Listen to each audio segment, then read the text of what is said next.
On this episode of Narcissist Apocalypse, we talk with an abuse survivor named Hans, and Hans was married to a coercive, controlling abuser. It's a story of intergenerational trauma, dissociation, financial abuse, public personas, manipulation, and post separation abuse.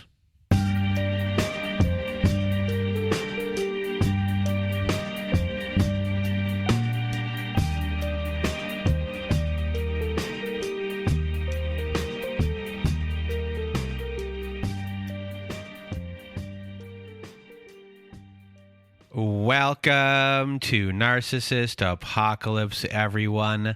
I am Brandon Chadwick, and with me today we have Hans. How are you? Hi, Brandon. I'm doing well. Thanks for having me here. I'm really thankful to be able to tell my story, and I'm thankful for your time and attention here. Well, thank you, Hans, for being here with us today. And if you want to be a guest like Hans is today, please do go to our website at narcissistapocalypse.com. Top of the page, there is a button that says guest form. When you click on that button, it takes you to our guest form page. And there you can read all of our instructions and either send us an email at narcissistapocalypse@gmail.com or fill out our guest form and press the submit button. And please do send it in the format that we ask for.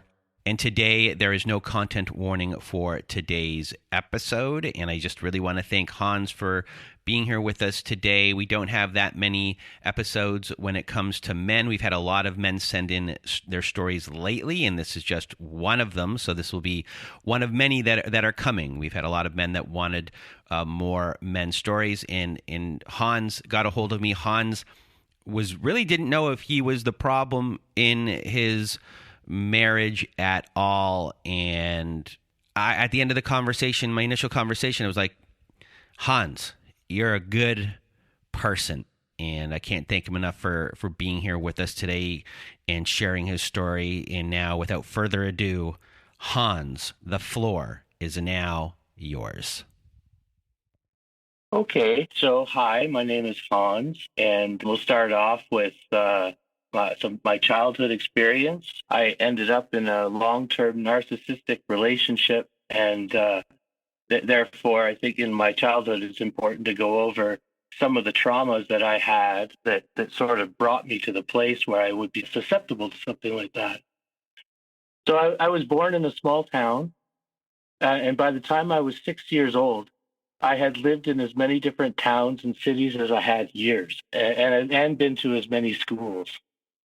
My mother was a francophone who moved from rural Quebec to this small town in Ontario, where I was born, when she was about 20 years old. I have an older sister who we'll call Kirsten, and she was born within the first year of my parents' marriage. So in the background of my parents, neither one of them had finished high school, and my mom, it started off as a stay-at-home mom, but what her situation was is that they had moved to this town from central rural Quebec to Ontario, and this was shortly after her mother had passed away suddenly, and she became the de facto mom of her family. She was one of nine siblings, and she was the oldest. Her father was an alcoholic, and from my dad's side, during my early years, during those 6 years, while we were moving from place to place, the reason why we were moving so often is because he was advancing his career. He had a government job in an operational type position, and not only was he trying to advance his job, but he was also involved in the union. He was trying to work his way up through the various positions in the union. He eventually became the union president. I was about 7 years old at the time, and that's when we ended up here where I live now. I grew up in a bigger city in Canada, and that's where we moved and we stayed. So my dad was a pretty hardcore drinker. He partied a lot, and I think most of the partying was more about hosting and hospitality of his colleagues in pursuit of advancement of the union. So all of this time while I was growing up, I only had a small handful of peer relationships. I was perpetually the new kid, and I was pretty lonely. I longed for someone to play with, and something that I never really had except for my sister, but she was 2 years older than me. And I also longed for time with my dad. He was away pretty well all of the time, it seemed.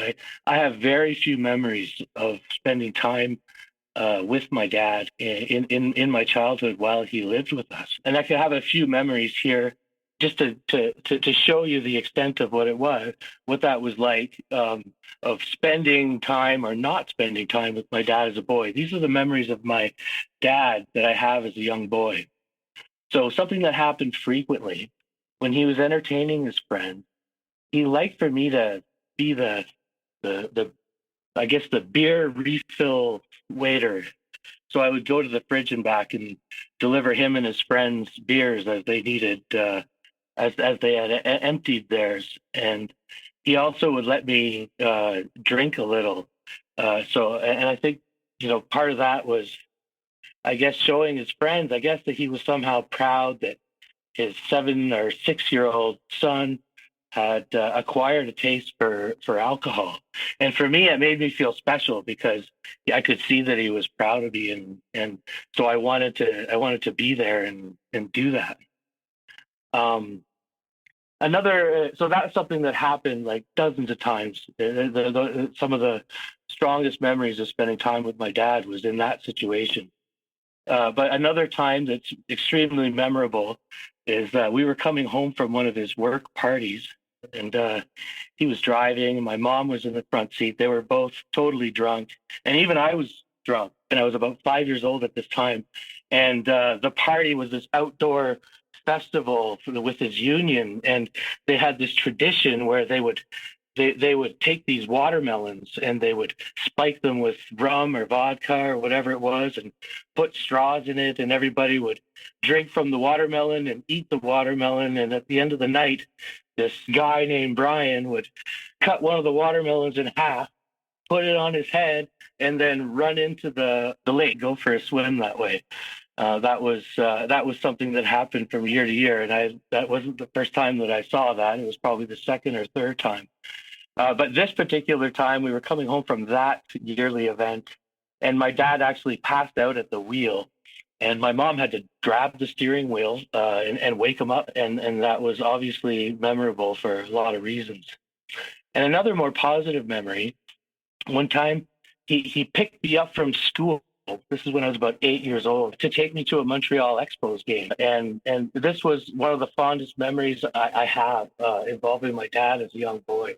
It was a 2-hour drive from where we lived to the Big O, and we got to watch a baseball game, and baseball was one of my dad's favorite things, and so we were doing something that he really enjoyed, and I was eating hot dogs throughout the game, and he was drinking beer, and it was just me and him, and it felt really special. But really, that's it. That's all. So those are the times I can tell you about with spending time with my dad. So eventually, I was really devastated when my dad actually moved out. My parents had a rocky separation. I think I was about 9 years old. Um, but he had moved out and back a few times, but I didn't really notice that until it was communicated to me by my mom the final time that dad was moving out. I didn't understand the concept of parents breaking up. And because I had spent so long, I looked my whole life just trying to garner attention from my dad. The fact that he was moving out, thinking I'm never going to see him again. I remember the experience of my mom telling me she had set me in the front seat of the car and we were driving somewhere, and my sister was in the back seat, and that's not really normal because she's older than me. She usually sits in the front and I would sit in the back. And it seemed like my mom and my sister knew, and they were trying to explain to me that everything was going to be okay. And somehow it didn't seem like that anything was okay at all. And then my sister and I lived with my mom.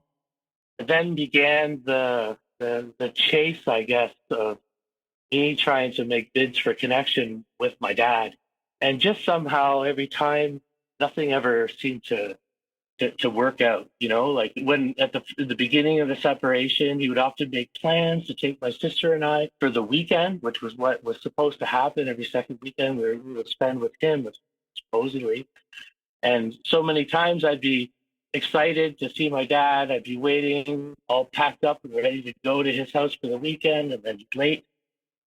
And then the minutes of being late turned to hours, and then finally realizing, okay, he's not coming. No phone call, no nothing, no acknowledgement of it even. And the next time you would see him, everything was fine. Hey, are you okay? Are you okay?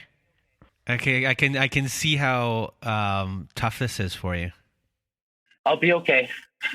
Yeah, I'll be okay.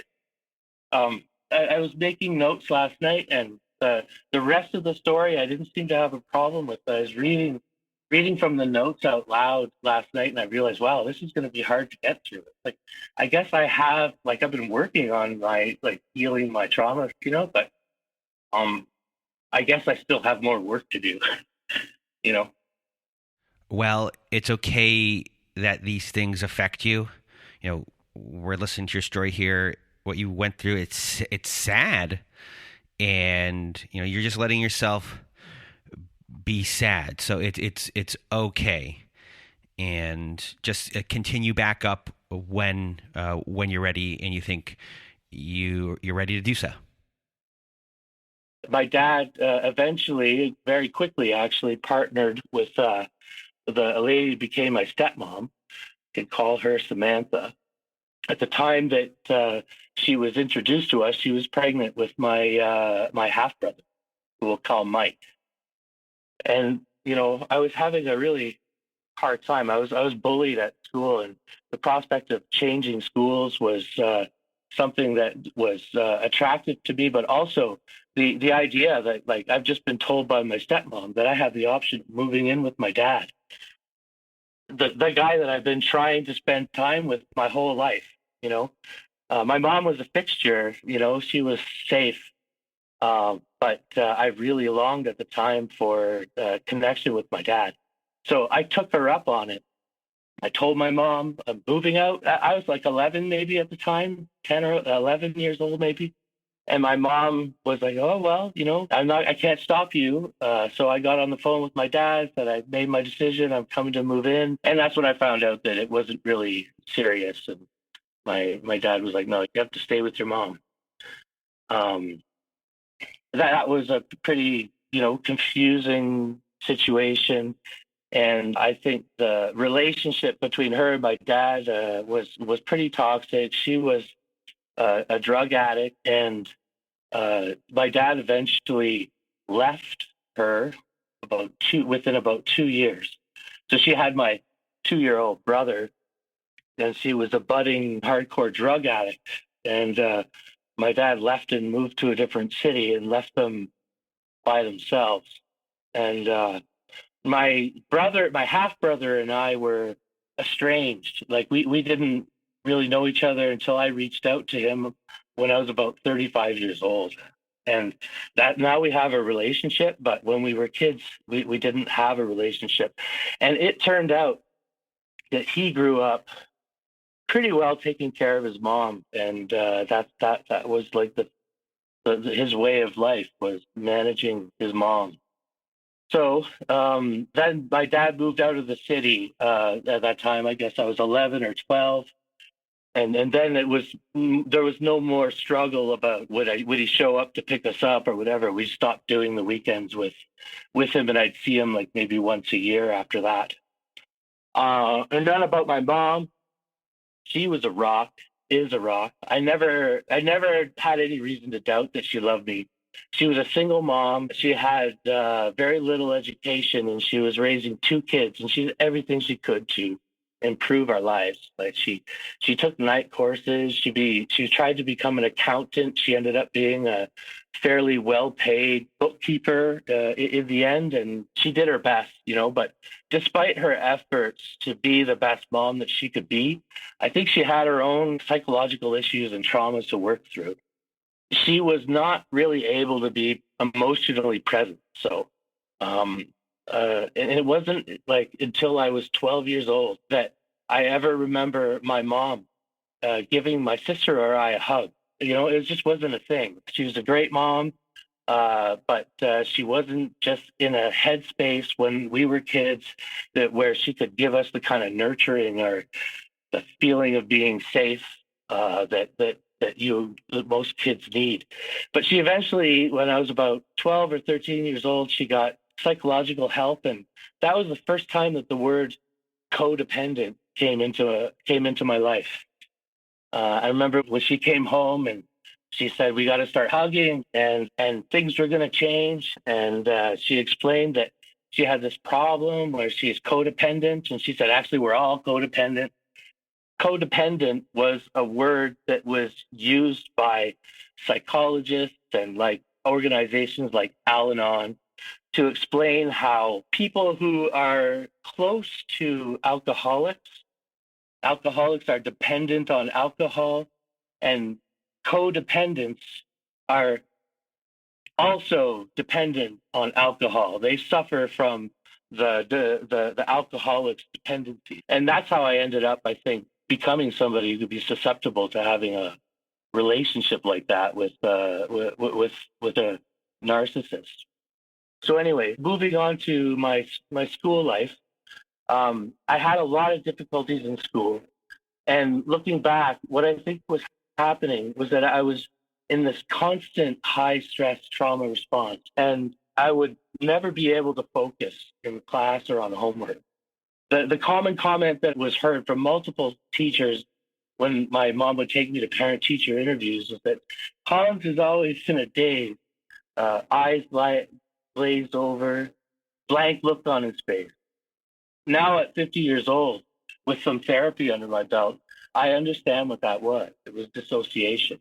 All through adolescence, it's like I was living in fear of not being liked, fear of abandonment, fear that bad things were about to happen nebulously, never know what it is, could be anything. So I became a people pleaser. I would do anything to get people to like me, to not abandon me, to count me in. I was an outcast. I spent the first 6 years of my life when most kids were learning how to make relational bonds, moving from city to city and school to school. I didn't know how to make friends. I acted different than other kids, and I knew it, and they knew it. And I worked as best as I could to be like them and try to, be able to be accepted. And in doing these bids for acceptance, one of the things I would act out a lot. I would lie, say things about me that weren't true to impress people. I'd also do really daring and dangerous things, so much so that I was a pretty frequent flyer at the children's hospital. At an early age, at about grade 2, I was put into a learning disability class. And in this process, I was separated from my peers, and I would be integrated for classes like gym, maybe art. For the rest of the time, I was in the segregated class. So that that increased the difficulty of fitting in. Kids, I would be teased, and really, I started to get the sense that even the teachers resented me, especially when I was integrated into their classes. So I was the kid from the learning disability class coming and trying to fit in with their class, and maybe they thought that was a problem and made their job harder or something like that. I don't know. So the teachers would actually contribute to the bullying. All the kids would be bullying me, and the teachers wouldn't do anything about it. But not only that, they would also make jokes from time to time about me that like at my expense. The whole class would laugh at. They would call me out to answer questions, knowing that I was dazed and would be able to answer, just to make an example of me. And when I was getting bullied, I couldn't tell the teachers because they would always, side with the bullies. So you eventually do get integrated into regular classes and go to high school. And still there, you were pushed into not taking classes to get you into university while there, which didn't make you feel good, but you did end up making a few friends while you were there. So that was a plus. And then you get into your first relationship. So what happens from here? I also had a high school sweetheart that I met when I was in, I think it was grade 10 or 11. She was a year younger than me. And it was an interesting relationship. She was really studious, very serious about school. She liked to follow the rules. And then here I was a skater's kid.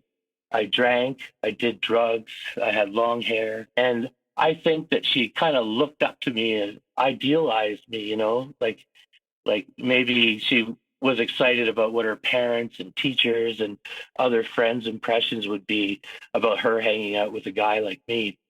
But we had a pretty strong limerence, really, really deep feelings. We were super, super in love.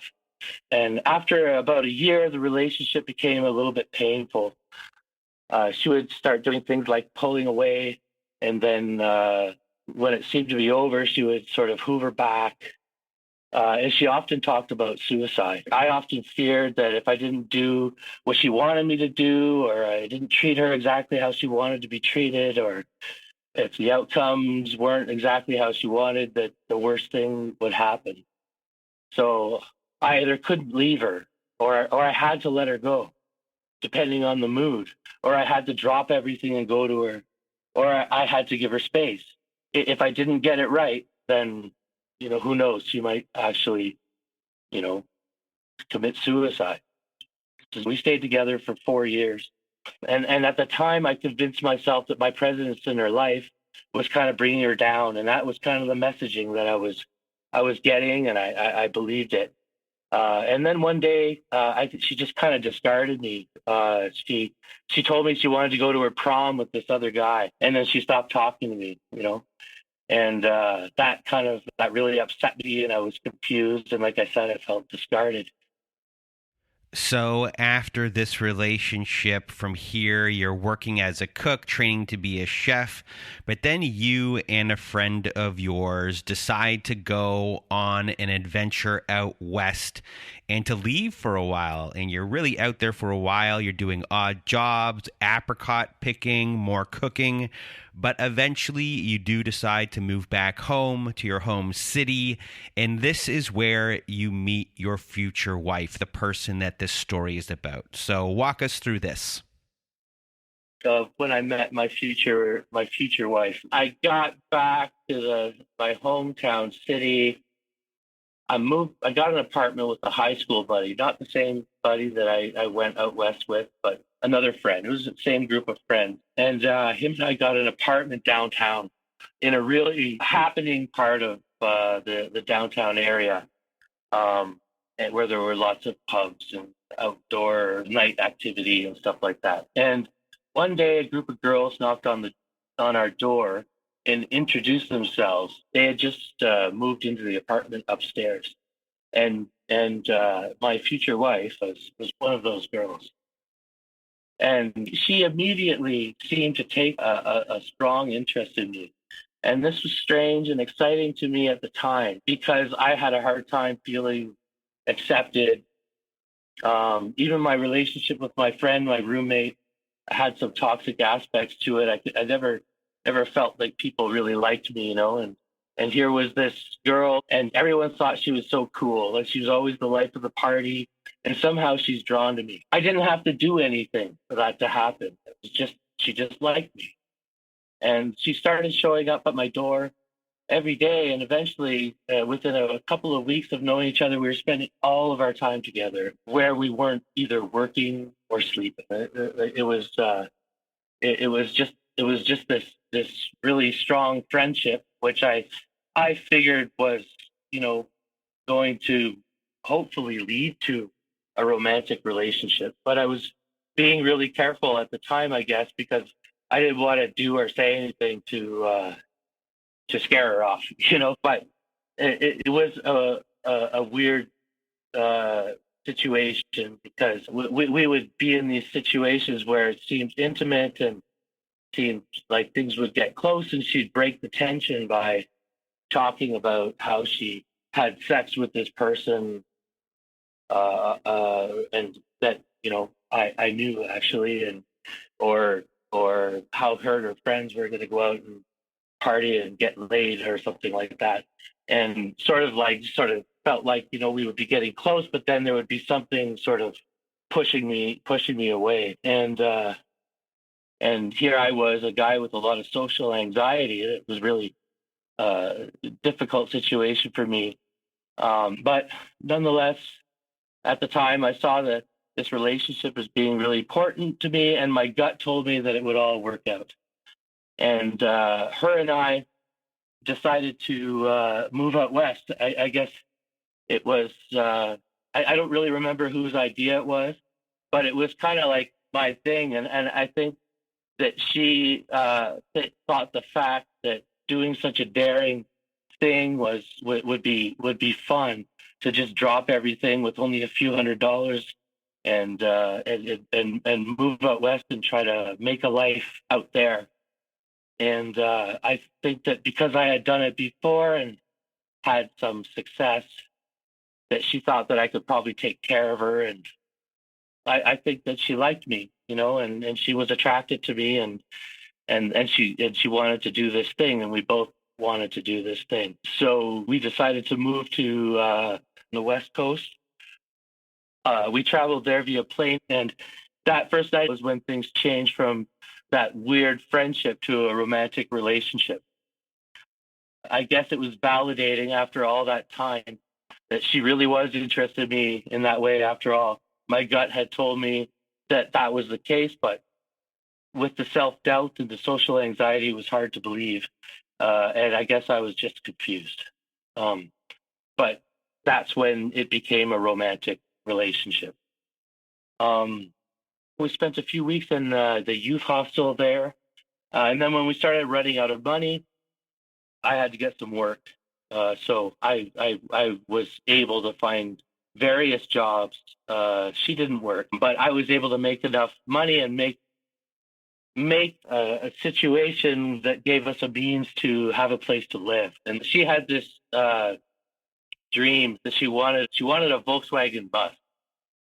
And I also thought we needed a car. It would be nice to have a car for us to go travel around. I was a little bit reluctant about owning an antique vehicle like a Volkswagen bus like that. I didn't at the time know anything about cars or anything like that. So I didn't think it was a good idea. And this was like the first time where I realized that, I guess it was a foreshadowing of things to come. I didn't realize that at the time, but what happened was I realized that disagreeing with her on this thing was impossible.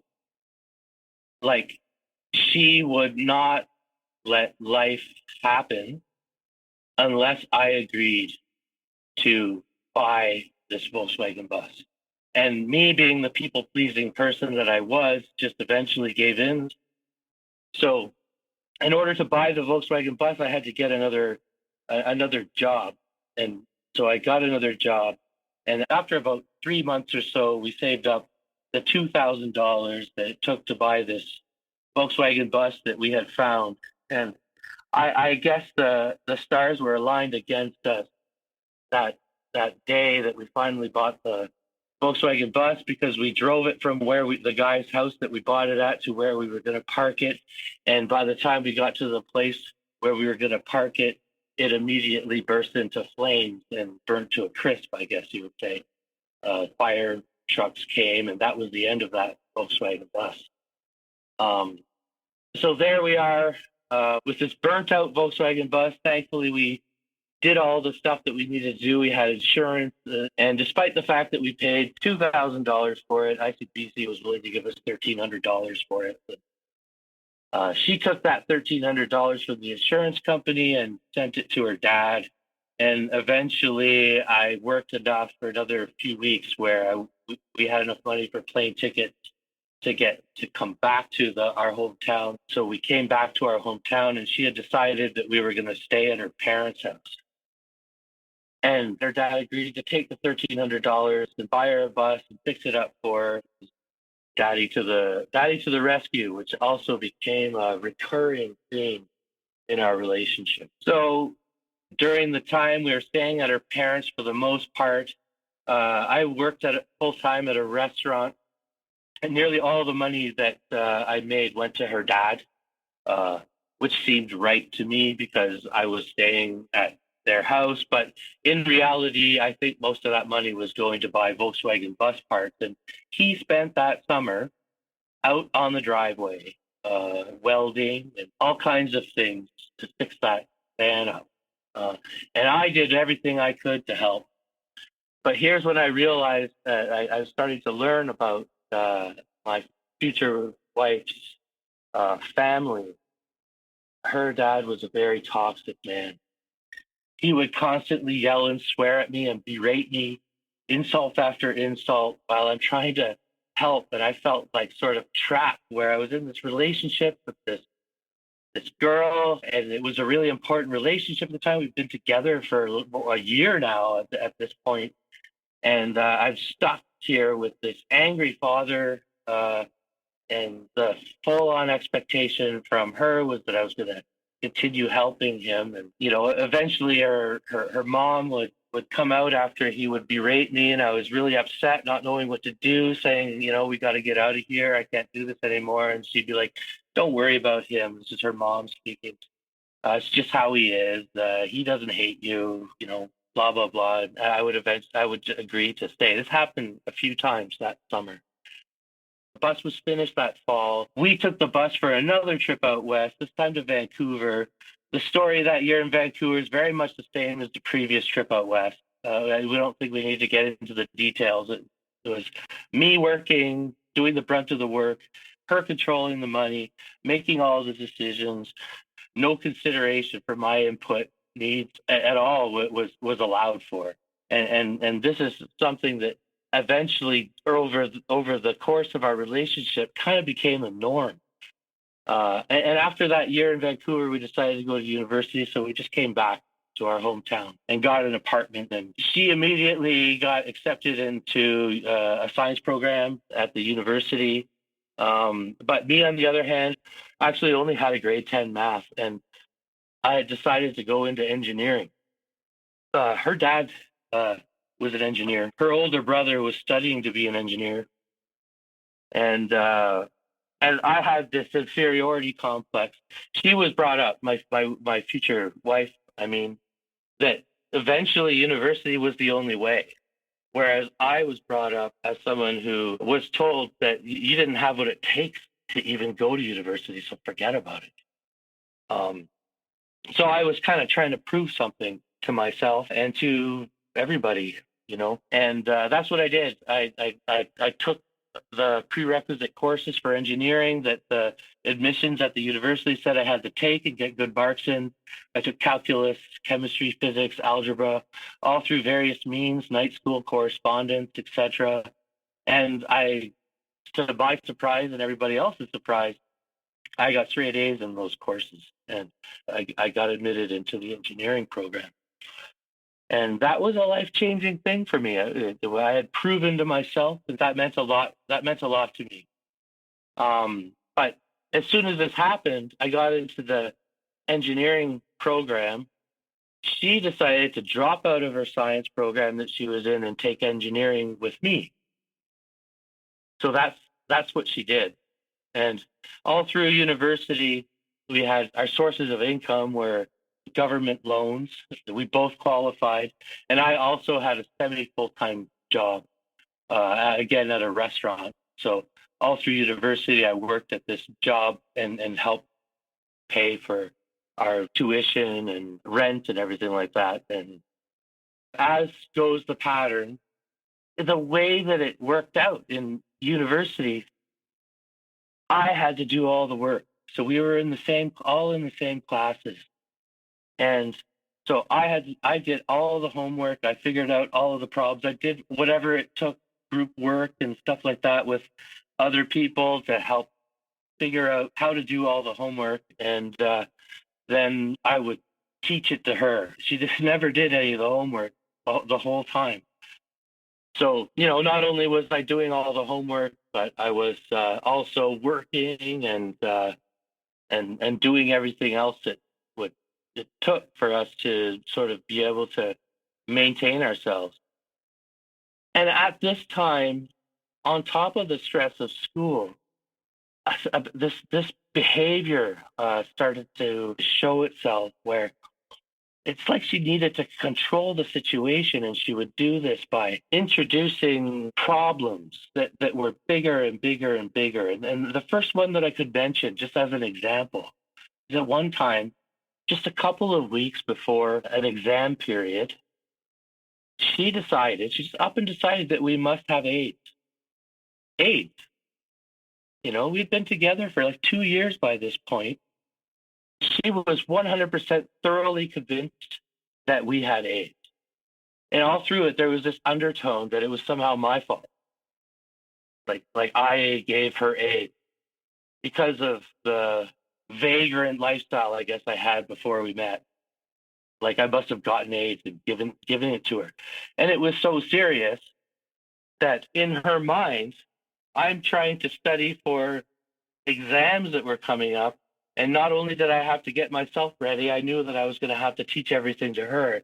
And it was going to have to be this really stressful, short of time thing. And while that's going on, we're having conversations that are like her discussing how she's going to break the news to her parents that we're dying of AIDS. I was mind blown. But that was just, one example, it was just these episodic things that she would do. Like another example that happened a few months after the AIDS episode is that for some reason she decided that we just can't live together anymore. And again, this was during the lead up to the next session of exams. And I could find no logic or reasoning to it. It took me some time to accept her conclusion, but eventually it was just like, fine, okay, we're not going to live together anymore. I guess this is it, And then I realized that she expected me to continue splitting the all of our money while I just paid for an extra apartment where I would live and she would stay in the apartment that we had. I was like, no, that's not happening. And eventually that problem just sort of went away. But this became a serial behavior. I guess it was sort of the same thing as meeting the Volkswagen bus way back at the beginning. Just one episode after another where life became impossible and all we could do was focus on and solve these faux world-ending issues that she would present. So it's like I created a sense of always having the sense of, oh, we could just solve this one problem and then everything will be okay. So, like back when she was convinced we had AIDS, like we ended up going to get AIDS tests. And we got the results like a week or two later. And I was convinced that, once we got the results of the test, that she would calm down and she'd be fine. The problem would be over. Just, but all that meant was that there was a new episode coming very shortly after that was just as ridiculous and just as huge. And this became an ongoing feature in the rest of our lives together. That there was always these things going on where I was convincing myself. And I think she was convincing herself and me that we just had to solve this one problem. If we just solve this big problem, then we'll be able to be happy. Then everything's going to be good, And there's all this promise of a good life and kids together. We're going to be so happy. But first we have to solve this problem. So it's like future faking, I guess. I don't know. But yeah, so after leaving school, we pretty much eventually, we had both graduated. She got a Bachelor of Engineering. I got a Master's in Engineering. I spent one more year in university than she did. Then once I was out of university, we moved from the apartment that we had during university and we bought a house. But then these things, like these episodic emergencies would continue. And it seems like we were always in this emergency recovery mode. For example, before we had our first child, the first one of her big problems at work arrived, where she was able to work from home. She had this job with the federal government where she was able to work a few days a week at home. Problem is, she wouldn't actually work those days. So in her job, there was a quota for the quantity of work that was measured in hours per action. An action is processing an application from one step to the next. So you had to do a certain amount of work in order to justify the time that you had. And if you didn't do it, then you would be in trouble. And that was the trouble that she had. She was on a remediation plan and almost about to be let go. And that's actually pretty hard from a federal government job. It's one of the only ways you could do it, is to be on one of these remediation plans and just not do your work. But then this was a problem that she was creating, right? Like for example, you could work on the days that you're supposed to work home. That would solve the problem. Or you could at least get in touch with your union to see what your rights are. Like let's not just suffer through this problem where there's this unstoppable train where you're not going to do your work and they're going to fire you for it. And the thing that saved that problem was that she became pregnant and was going to go on maternity leave. And then once it was announced that she was going to go on maternity leave, the process let up, the pressure was relieved. So she ended up going on maternity leave, and we had our first child. And so it was great that we had a baby. I always wanted to have a baby. I was such a proud father. One of my life goals was to be a good dad.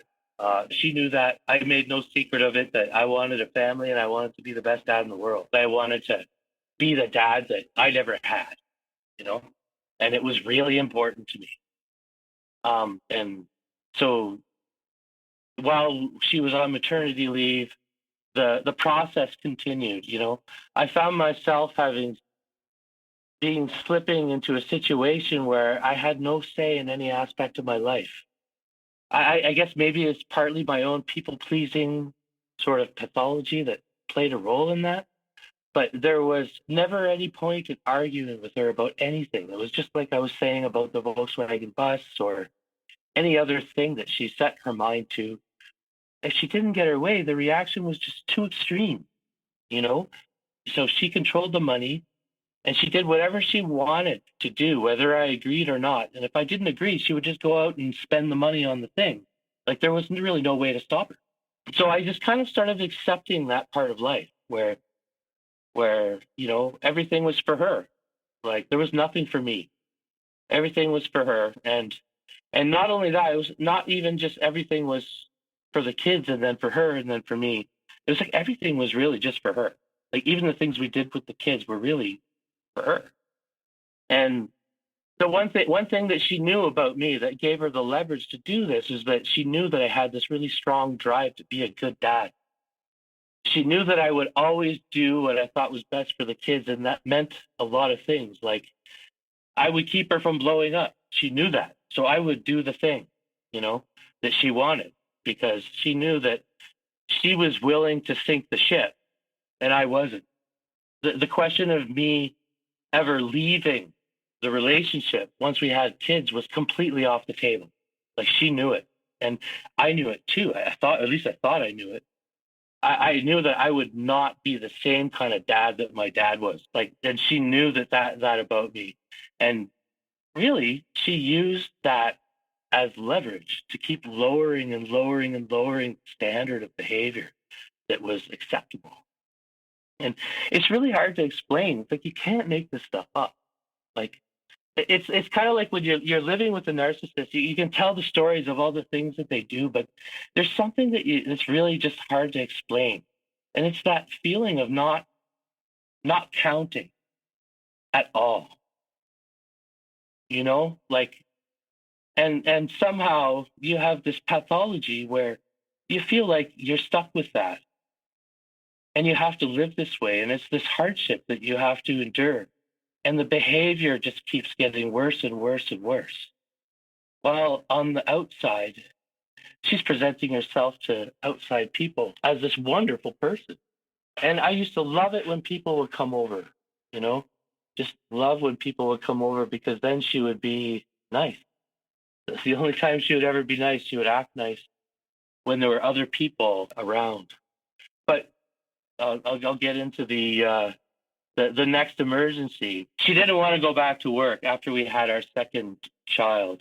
So while she was on maternity leave with our second child, she decided that she was going to start a business. And that business was going to be the solution to her not liking her job, and she was changing her career path.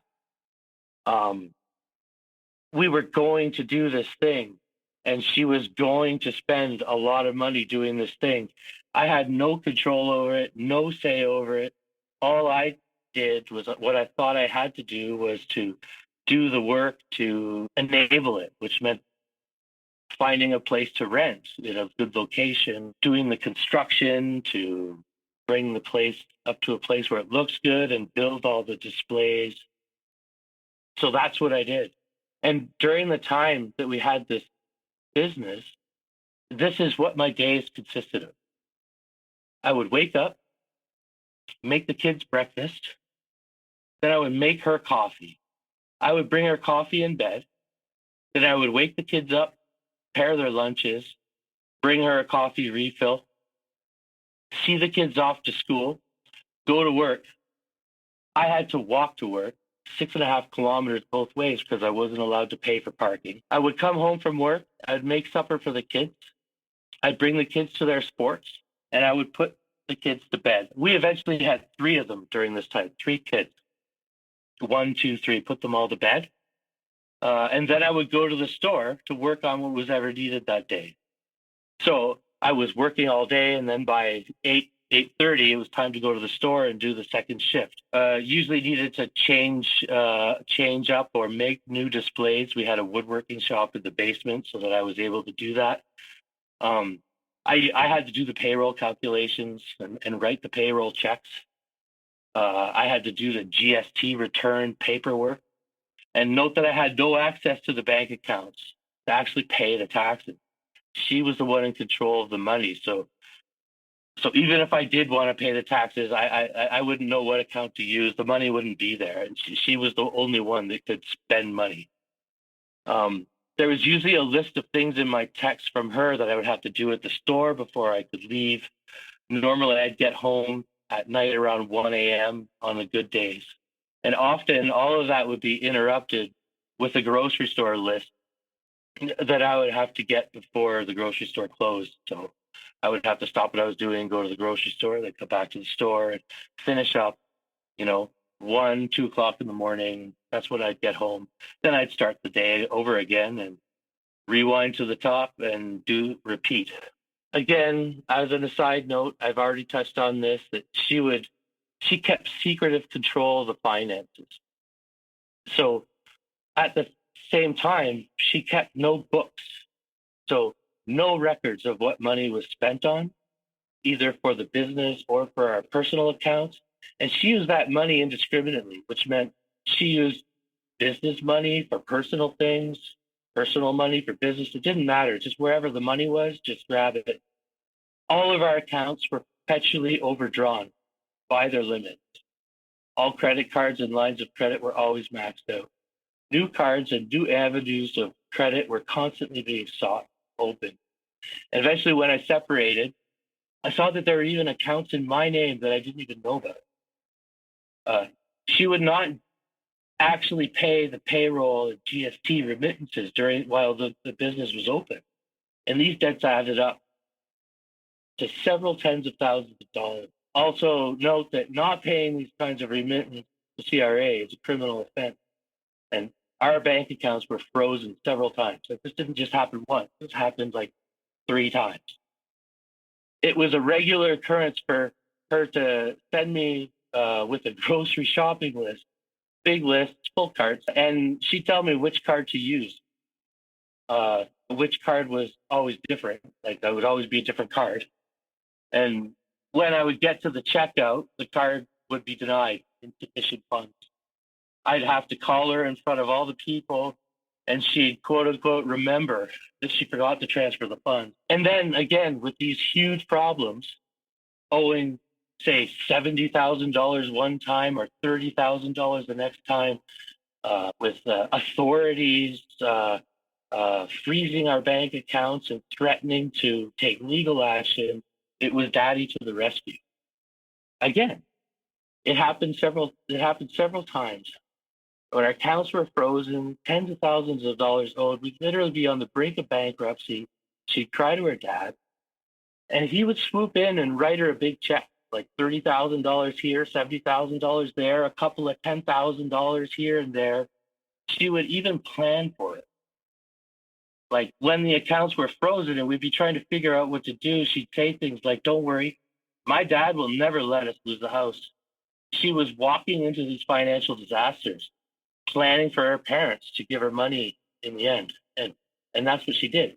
And these were the disasters. You know, like how I was saying before, there was always these pending disasters, these problems we would have to solve. And if we only solved these problems, then everything was going to be fine. And every time we got into these financial messes, she would promise, all the financials are totally in order now. We just have to get this money thing taken. And once we get this money from my dad, everything's going to be fine. We're going to have more than enough money. This will never happen again. You know? The dad understood what was going on. The dad liked to be the one to come to the rescue. I think it gave him a sense of control. I think that one thing though that her dad did one time where he had to swoop in, and I think the number this was the $70,000 number. He was like, this time something's got to happen. And he had a little engineering company that he was setting up for his retirement. He was doing contracts with that engineering company, and there was a source of income for him there. But he also had a lot of work that he didn't want to do that I was really good at doing. It was the kind of work that I was good at doing, and then I was an engineer as well. So he's like, "I'll tell you what, I'll give you this money, and we'll do this contract. You do this part of the contract, and then that will be the payback. I won't pay you for the work. It's that." I was like, "Fine. You work it out, the money thing out with your daughter, and I will be happy to do whatever work you want me to do just for the enjoyment of helping you do the work." But that's what happened that one time where he was like, there has to be some sort of a payback here. But another interesting thing was that in setting up this corporation, way in the beginning, he insisted to his daughter that she use his lawyer to set the corporation up. And I don't know if this was a planned thing or not. Lawyers have ethics, and I'm not accusing this lawyer of being unethical, but it ended up that they said that I had to be on the board of directors of this corporation. I had to have some sort of role, and they decided that it should just be director. And I was like, well, why would I be director of a business that my wife is going to make all the decisions for? It doesn't make any sense. And they're like, don't worry about it. It doesn't matter. It's just on paper. It's just for the paperwork, and it's just for tax purposes. That's how it'll be. But what it ended up being was that if you're the director of a corporation, you're the sole person who's actually responsible for the kinds of financial effery that she was doing. She wasn't even responsible for it. It was me. Anyways, that was stressful. But anyways, the way she had time off her work while she had this business was that she was taking leave without pay. And what happens is after you've had X number of years of leave without pay, they send you a letter saying you're going to lose your job because you can't do leave without pay for any longer than this. So you either come back or we'll take you off of being an employee, or a potential employee. So she decided to go back to the office. I think she was tired of the business. And so there we were with this business that had probably about $300,000 worth of stock in it. And she refused to do anything to try to sell the business. Like, there were other competitors that did what we did that would have loved to take over the location, or at least get the stock that we had at a discount, and also to inherit our suppliers, because that was one thing that there was always difficult, was getting suppliers, because there was exclusivity deals and stuff like that. But in her words, Like, she wouldn't do that because she didn't want to give her competitors the satisfaction of knowing that they won. And she also didn't want to give her competitors the benefit of being able to save any money. So we ended up just losing all of the money and all of that value. And, that's, part of our house debt. So once your wife's business ends, she does end up going back to her government job, but then the focus of her life becomes your kids and your kids playing elite sports at an elite level when maybe they are not elite level athletes. So walk us through this. So that's the end of the business. She goes back to work. And so without the business, now the focus shifts more predominantly to the kids' sports. She always had the kids in some level of elite training and really trying to force the kids to try out for competitive sports rather than just playing house league. And I didn't mention it above because there's so much else to talk about. That was something that was ongoing, but now it became really serious. So on top of pressuring the kids to try out for things like AAA hockey, when they could only make B-level house league the year before, she signed them up for 3 days a week, ultra elite skating with a skating coach boasting an Olympic record, as well as being the skate coach for a current skate coach for an NHL team. And it was really serious sessions, and the kids really didn't like it. She was way too serious for the kids at their skill level and their age and their interest level. And it also costed thousands of dollars per child. And then when summer comes along, that's just the hockey. The same thing would be, ultra elite lessons and pressure to make top tier soccer teams. And so it got to the point where, on top of all the debt that we had, she still had all complete control of the finances. We were always having trouble making our bills, paying our mortgage payments, and she was spending like $30,000 a year. No joke, like $30,000 a year on the kids' sports. Her focus on the kids' sports was really like, more like her trying to live vicariously through the kids. She wanted to be the elite hockey mom. She wanted her kids to get scholarships for American university teams and maybe go to the Olympics. And that's the kind of focus that she had. And it's really this cognitive dissonance because I'm proud of all three of my kids. I love watching them play. And they all have some good skills, but they're not elite athletes, and that's just the fact. They don't have the interest to be elite athletes. Yet she was pressuring them to be these elite athletes. And it was so toxic, and one example of the toxicity that was sort of like par for the course. My oldest daughter is a really good skater. And she kind of liked hockey at the time. And this one year, mom decided to send her to the tryouts for the competitive organization that she was in. But this year, she was going to start at AAA. Here's my daughter who was playing B-level hockey the year before at the tryouts for the AAA competitive hockey team. And there were about 50 kids trying out, and you could immediately see the top 10 kids. These were really talented, really serious hockey players. Like, the skills were amazing.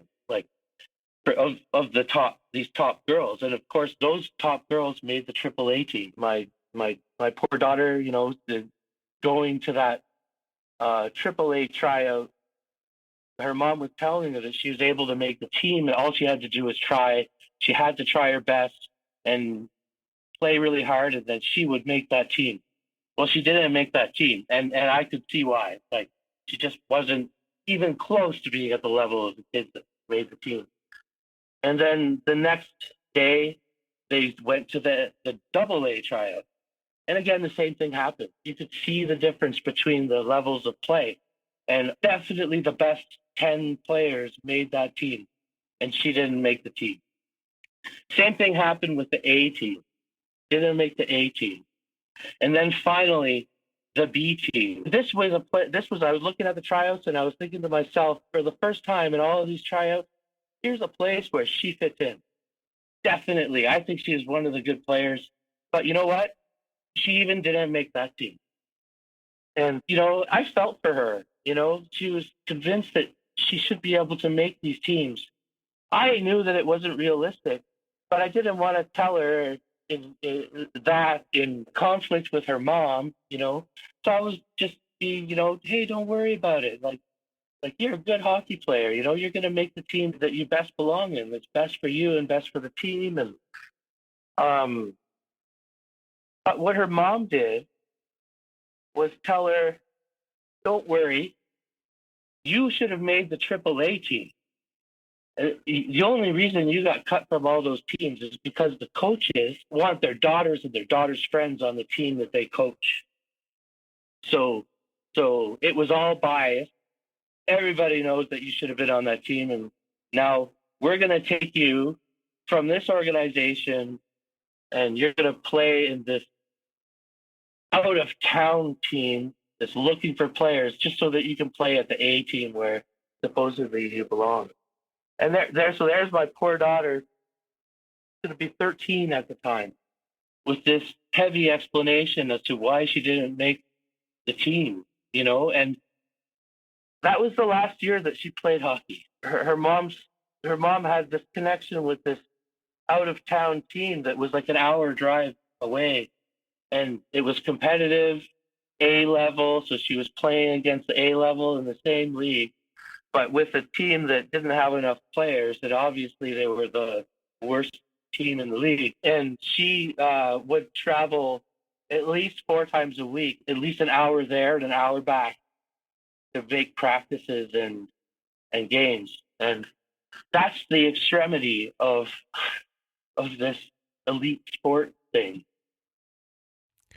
So I assume here, when it comes to your wife and future ex-wife, that she's really placing in your kids' heads, if things go wrong, that it's someone else's issue that is creating this, and it has nothing to do with them. Like, she's creating these conspiracy theories that people are against her.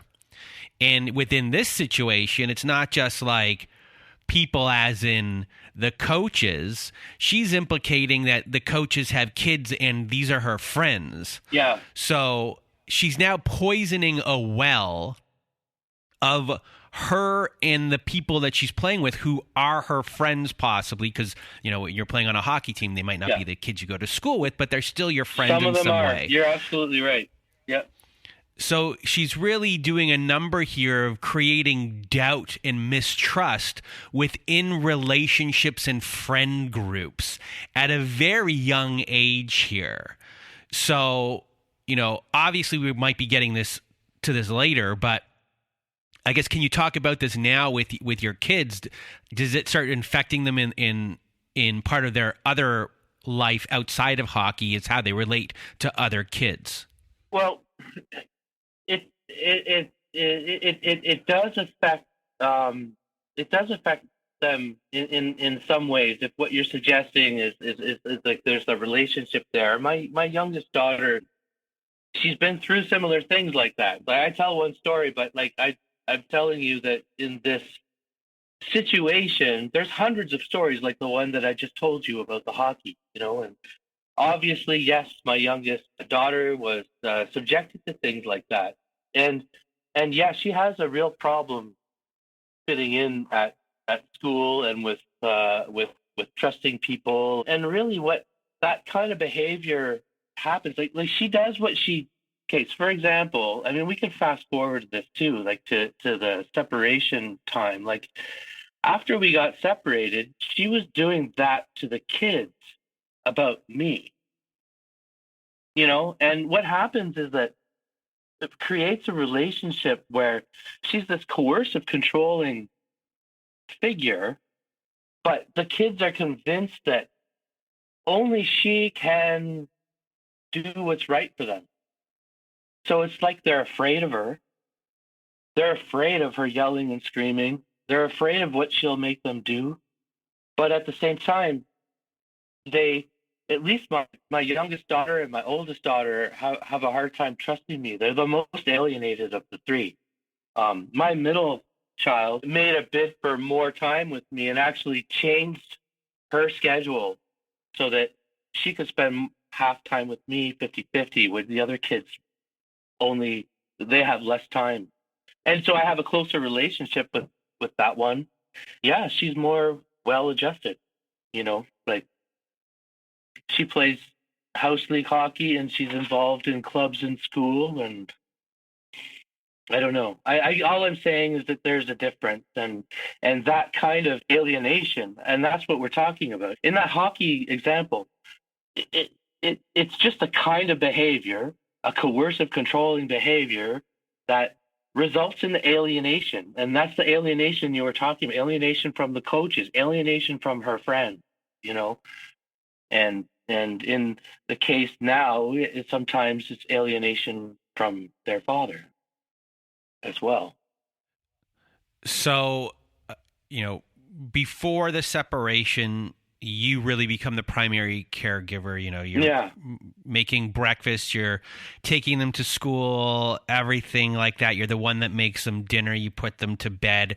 You're dealing more, again, with explosions from her. Crisis after crisis is always continuing, constant rage at home, yelling, screaming, banging things.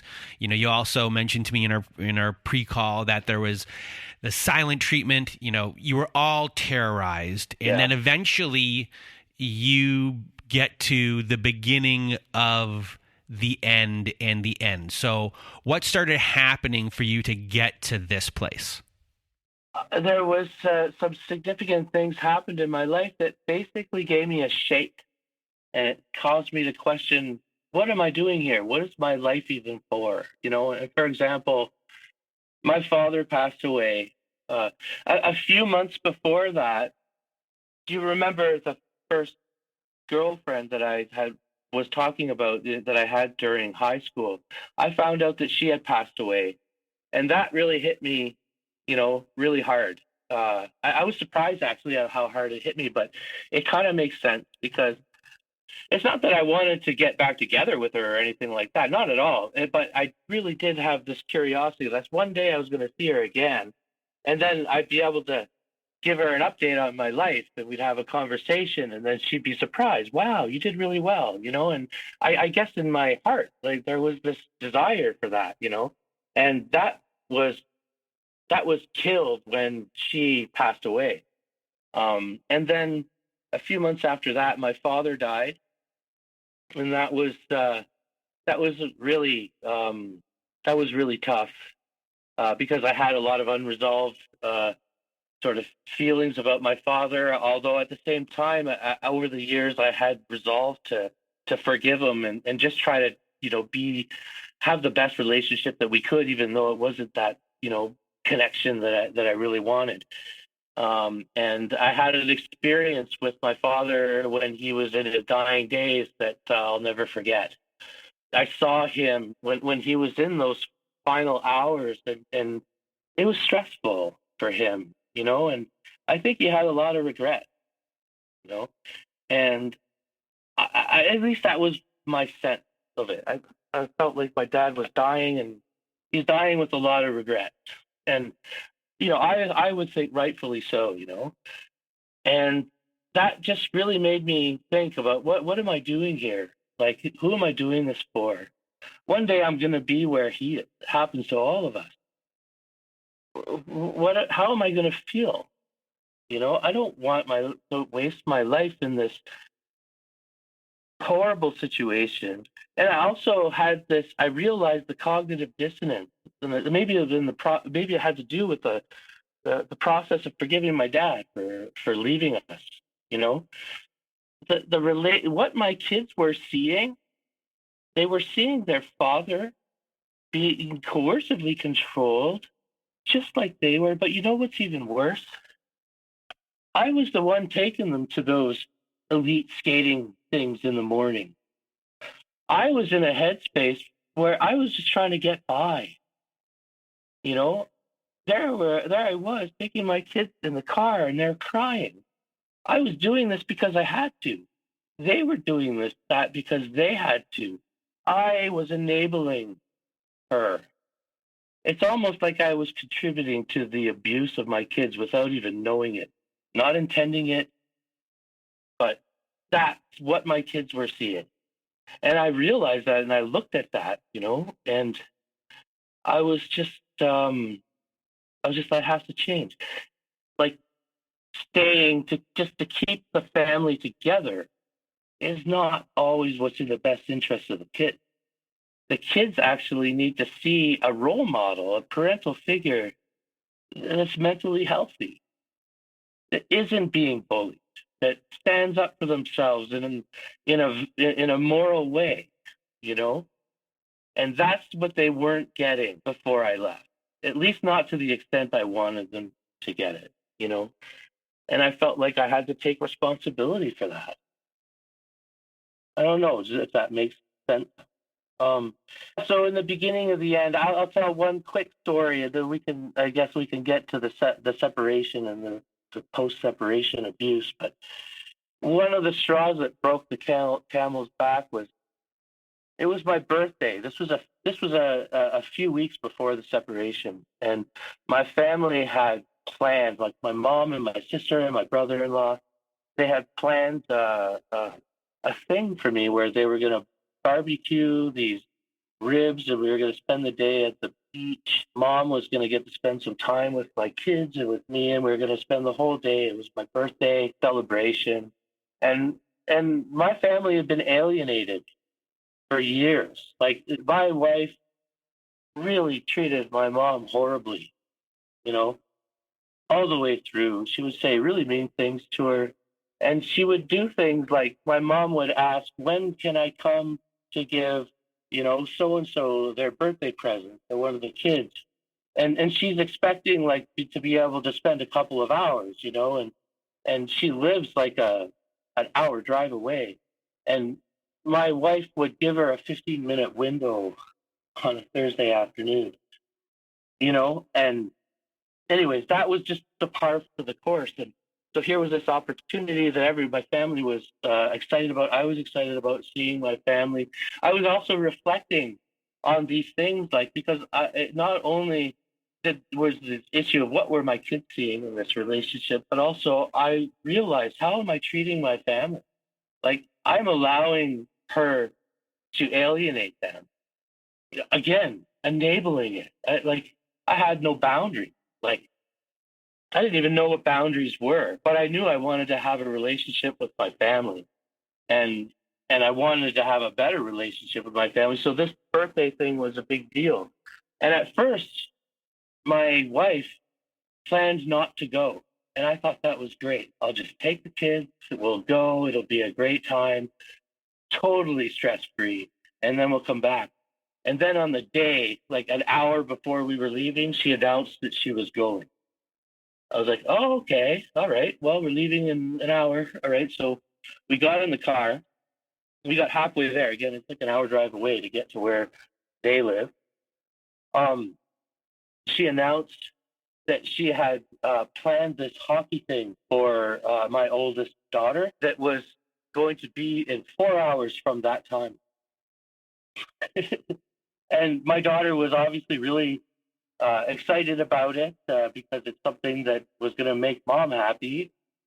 And again, like as part of the course in this relationship and in this family, the fact that it was dad's birthday and dad's birthday party, that didn't matter. What mattered more was a skating session. And that was like programmed into my kid. Of course they have to go to the skating session. They were brought up to think of the paramount importance of these things. Who cares that it's dad's birthday? And again, me being that I was just like knowing how impossible the little bit that would have been left of the opportunity to visit my family, given that we now only had a couple of hours instead of a whole day and planned, I went along with it. But that was really the beginning of the end, because then, just reflecting on that, I realized that the kids, they were being harmed by them in ways that they didn't even realize. They had no respect at all for their father. They saw their father as this pushover, and they lived in this life that was this coercive control, yelling and screaming and banging things, and seeing a parental figure never compromise, ever, about anything, ever. And a pushover, bully dad. And all of the, I guess it was that series of events that kind of woke me up to, like, this is it. I'm done. And I have to leave. And leaving is the right thing to do. A couple weeks later, I was gone. And then, well, so in the leaving, I think one thing a lot of people don't understand is there is no cooperating with someone like her. So how was I going to leave? There was no way for me to take the kids. And there was also no way for me to tell her, okay, we're breaking up and we're going to have to spend the next year or so making things financially possible. That wasn't going to happen either. And I knew that. Like she just wasn't going to make that possible. And there was also the coercive control that I was still susceptible to. If I didn't just leave, I was going to be stuck. The only way to rectify the situation was for me to leave. So I left. And I left the kids with her. And I called a lawyer and started making plans for how I would achieve 50-50 custody. And during the first few weeks of the separation, she was calling and texting and trying to convince me to change my mind, right? Making all these promises about how she'll get better, she'll get help. But I had been asking her to get better and to get help for years.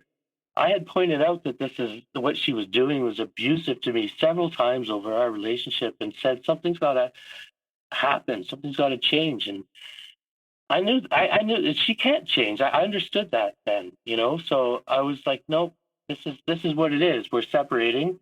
And I first said, we're going to start living within our means. And that probably means that we can't afford to keep this house that we have, because we're going to have to find a way to have two houses. So we're going to have to split our assets and split our incomes so we can support the kids and have a 50-50 arrangement. And once she realized that I wasn't coming back, she was really desperate to keep the house, because it was a status symbol. It was a really big house. I had actually done all the construction myself during that time that we just discussed. I didn't get into all the details of that because the story is just so long, but during that whole time, I had done the construction to double the size of the house with a modern architecture sort of approach, addition, plus a basement. And it really changed the look of the house. And it's a corner lot in a really ritzy neighborhood, So it's a prize, this thing. And she didn't want to give up that house. So what she had proposed was the kids stay in the house and the parents move. So when it's your week with the kids, you move into the house with the kids. And when it's the other person's week with the kids, you move out and they come in, So the kids stay where they are and the parents switch houses. That's what she was suggesting. And it took a lot of convincing for me, because I couldn't see how it would work. How are we going to afford 2 apartments and keep that house? And she convinced me that no, she would stay at her parents' house when it was her time. And if I needed to get a small apartment, that she would make sure that we would go to this mediation, and we would just use the mediation to make sure we're divvying up the child support and the money and everything, so that that there was enough money for me to have an apartment, and she would live at her parents, and we would switch back and forth between the house, and as that was the plan. The mediation was scheduled for about several weeks, like after the separation. And during that time, we were planning for this nesting idea. And in the days leading up to the mediation, I was messaging her saying, hey, let's work out some of the details of this nesting thing so that we're ready in the mediation. And she would reply back saying, no, it's okay. We'll work it all out with the lawyers there. It'll be fine. And I was like, oh, okay. All right. We'll do that. So my lawyer and I were planning to go to this mediation, and the whole issue of custody was already prearranged, taken care of. We weren't even thinking about it. And it was just a big bait and switch. When we got to the mediation, there was no talk of this nesting. She was demanding full custody of the kid, with me having visitation rights for a few hours, one time every 2 weeks. That was her position. And on top of that, there was all kinds of really unreasonable financial demands. We're not just talking about like table value, child support, or anything like that. We were totally unprepared. And what happened during the mediation was that, like, we weren't ready for this fight. And the mediator actually spent most of the whole day with her and her lawyer, trying to tell her that there's no legal basis for her to have all this custody. Like, she needed to give up some custody. And in the end, the mediator came back, and the first thing the mediator said when they came back after spending maybe 5 hours with her, and she just said she was exhausted, and she said, like, I just learned what it's like to negotiate with your wife, and I was like, yeah. And she says, so here's the deal. You're not going to get 50-50 custody unless you go to court. And so if you want to come away from this mediation with some sort of a custody arrangement, it's not going to be 50-50. And I'll tell you what, and this is what the mediator was saying, if you take her to court, you probably will get your 50-50 custody. But that's going to take up to 2 years. And by the time that happens, 2 of your kids are going to be over 12 years old. And that's when they're allowed to, quote unquote, decide with their feet. So it may come to the point where there's an order for you to have 50-50 custody. It's not going to happen until then. So they're going to be spending all this time with mostly at their mom's. Like, if you don't make a deal, you're not going to get it. You're just going to have visitation like she's allowing. Because I left. I had no power. And there was a counteroffer. The mediator said, you could have 4 days out of 14 with the kids. And your wife acknowledges that you need to have enough money to have rooms for your kids. So you're not going to pay the quote unquote table value, or you're going to pay enough support that you can afford to be able to keep rooms for the kids. But in return for that, you're going to give her an amount on the value of the matrimonial home. And it even says in the agreement that both parties feel that this arrangement is in the best interest of the kids. And I was convinced to accept that. So instead of getting 50-50, I had something that was more along the lines of like 30%, maybe, whatever, 4 out of 14. That was a planned way of winning, I guess, for her. Certainly not in the best interest of the kids. I was the primary caretaker. Yeah. So what are the ways that she uses the kids as weapon to continue her abuse towards you? In the broad sense, she totally cuts me out of all the decision making. In the agreement, she's not supposed to do that, but she does it anyways. And at the same time, she's overscheduling the kids. She's still doing this crazy elite sports thing, but now we have even less money than we had before. And we already couldn't afford the $30,000 a year for sports. But on top of that, I had the kids for 4 days out of 14, and she would not only was she overscheduling things, but she would be scheduling them for things that were predominantly on my time, on the days that they would be with me, right? So instead of being able to be a dad to the kids, I was basically a taxi driver for one of them at a time while leaving the other two alone by themselves, and then switching, with this crazy schedule where you're driving all day long every time that you have the kids, and there's no real time to be a dad.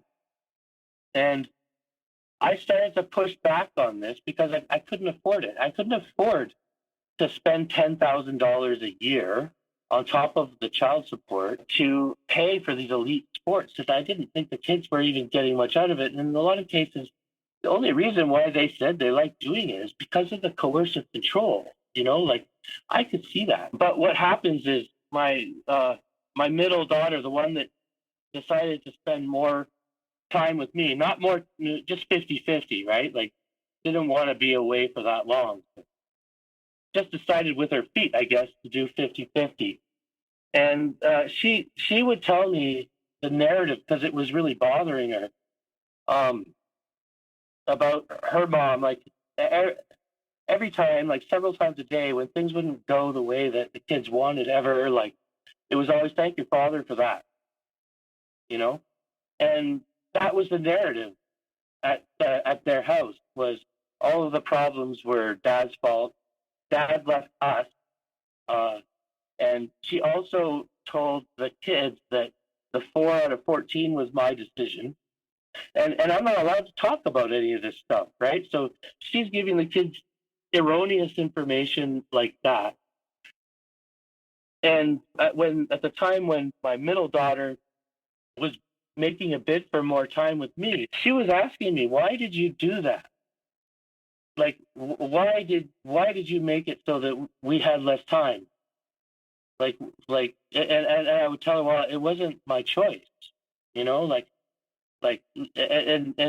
she would say, well, mommy says that was all your decision, and then I actually I had to get advice from a psychologist on how to deal with that. So I got access to a psychologist. First time I ever been with a psychologist was that time. How do I talk to my child who's being told lies about me, about something really important like that, without hurting her, without contributing to the alienation, and it was a really tough thing, to go through. Like, if your kids are being alienated, you can't tell them your mom's lying to you, because that alienates them further and it hurts them even more. Like, this is what the psychologist will tell you. You have to just be the best person that you could be and hope that they see things as they get older. But if you try to hijack the process, you'll alienate them even more, because the process of the alienation, the coercive control, the narcissistic abuse results where they feel responsible to make sure that their mom is okay. They're actually like that control is like so insidious like that. And so also here's another scenario. So there was that situation, and I ended up having the conversation with my daughter, who then decided to stay 50-50. And the first time that she did it, she just phoned her mom and she said, I'm staying here. And I was ready. I'd already talked to my lawyer about it. I was like, oh my God, this is going to be. But her phone at the time the ear speaker didn't work, so she had to use speakerphone. So I heard the whole conversation that she had with her mom. And she told her mom that she was staying for an extra couple of days here, and that was that. And her mom was like, first, no, you can't do that. You're not allowed. The agreement says that you're only to spend a certain amount of time there, and you have to come home now. And she would say, no, I'm staying here. I want to stay here for an extra couple. She was determined. And her mom gave her this guilt trip that you wouldn't believe. She started crying, and she was saying, I didn't ask for any of this. I'm sorry this has happened to you. I didn't ask for any of this. I don't want it to be this way. It's not my fault that you have to come home now, but you just have to come home now. this is your dad's decision, you know, and basic, and then said, and if you don't come home now, I'm gonna miss you. I feel so sad. I feel like you're rejecting me. Like all of this pressure being piled on, accompanied with the lie about how it all came about. It was disgusting. The way that my daughter felt, all in tears, feeling responsible for her mom's pain because she wanted to stay an extra couple days with dad. Like, so that's alienating, you know, right there. That's an attempt at alienation, anyways, that was partially at least thwarted by the kid, you know.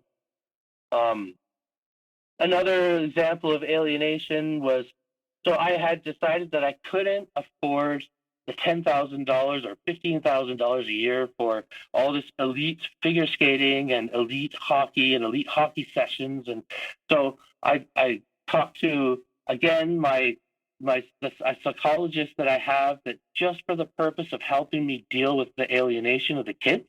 So it's a child psychologist, and I'm talking to them to understand how to communicate better with my kids so as not to make things worse.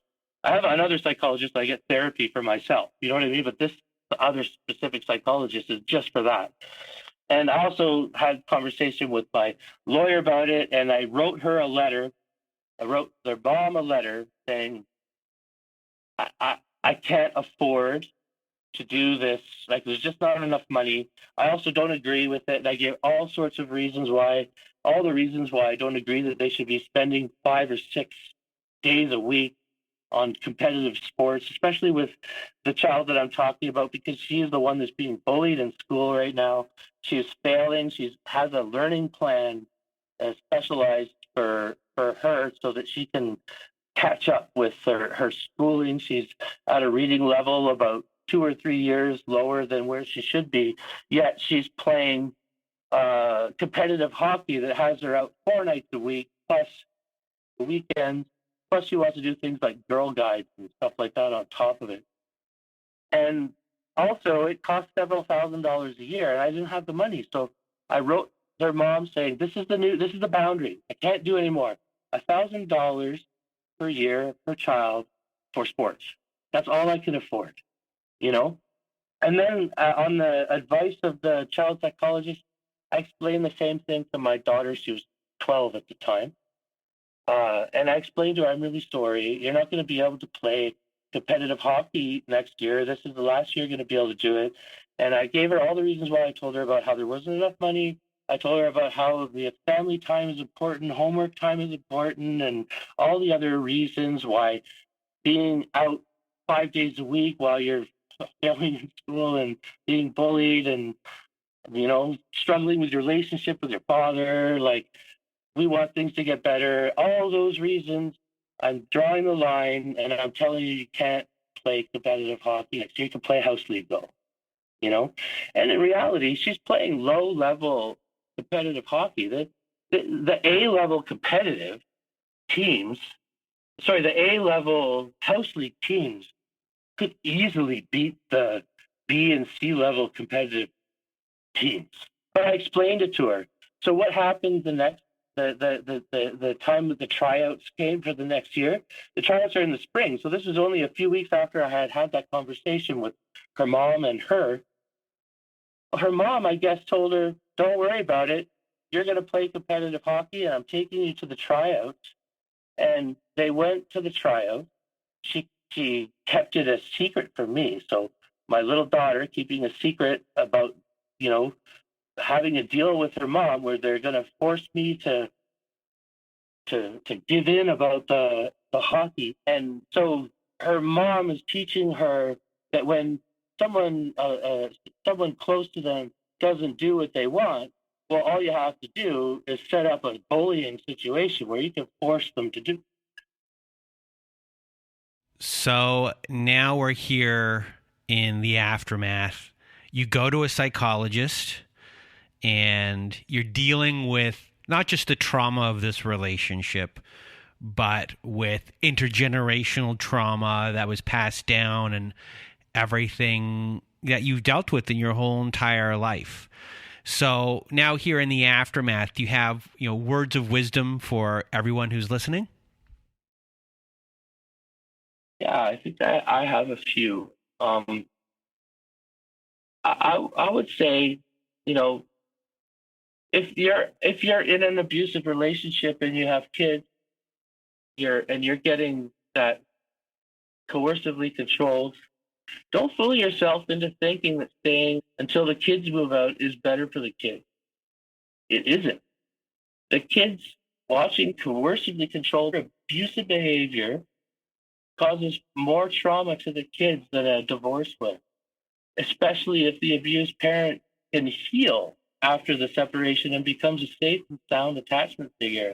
And I think that's what you have to do. And that's what I've been trying to do. I'm getting therapy to better my ability to have good boundaries with my kids, and have therefore good relationships where they need to respect me, but they feel respected back.